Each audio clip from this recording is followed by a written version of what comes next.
The Lagos State Fire and Rescue Service says 2 men died in a tanker explosion which occurred on Friday night at the Ijesha end of the Sele Link Bridge in Surulere area of the state. The LSFRS Director, Margaret Adesheye, disclosed this in a statement on Saturday, adding that firefighters responded swiftly to the distress call to extinguish the fire.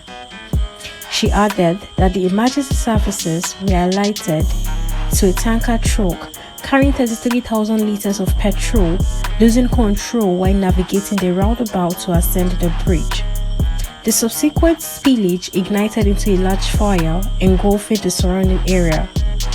Prompt action by the Isolo and Bolade fire stations of the agency contained the inferno, preventing further escalation. Regrettably, 2 male individuals were discovered deceased, their bodies tragically burnt beyond recognition and handed over to the Nigerian police force overseeing the necessary procedures. The Lagos State Ambulance Service also provided vital assistance throughout the operation.